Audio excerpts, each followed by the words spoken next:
मंडप गौराई भामरी पढ़ाई हो।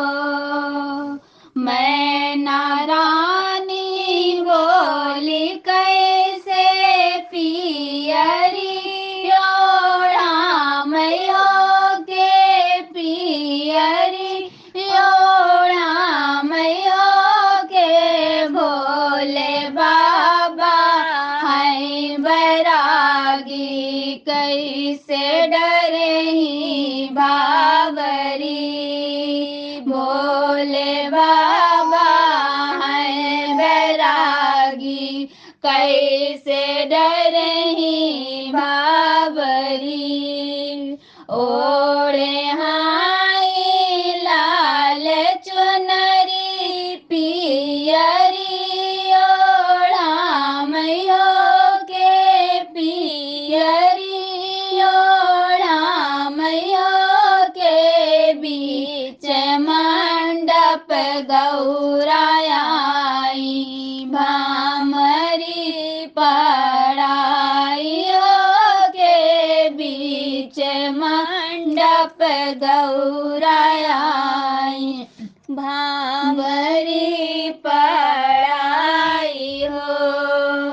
पीछे से बोले हिमाचल पियरी ओढ़ामयो के पियरी ओढ़ामयो के तीनों लोक के स्वामी भोले भामरी पढ़ाई के तीनों लोक के स्वामी भोले भामरी पढ़ाई हो।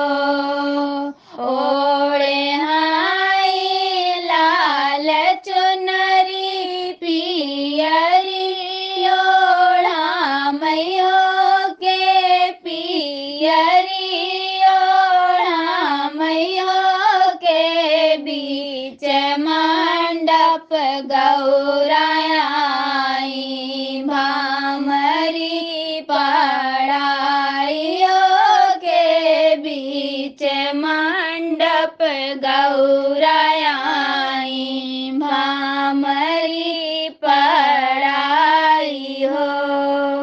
ब्रह्मा आए विष्णु आए सब देव हो के आए सब देव हो के नारद मुनि मंत्र पढ़े भावरी डराई हो के नारद मुनि मंत्र पढ़े भावरी डराई हो।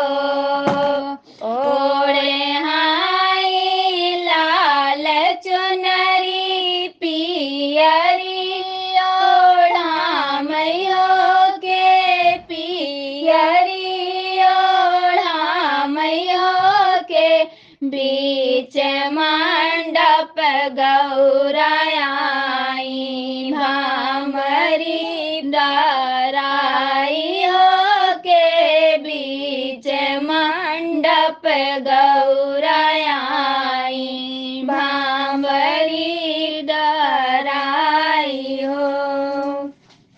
लक्ष्मी आई सरस्वती आई सब देवी हो के आई सब देवी हो के सीता जी सोहाग दीनी भावरी पढ़ाई हो के सीता जी सोहाग दीनी भावरी पढ़ाई हो। आगे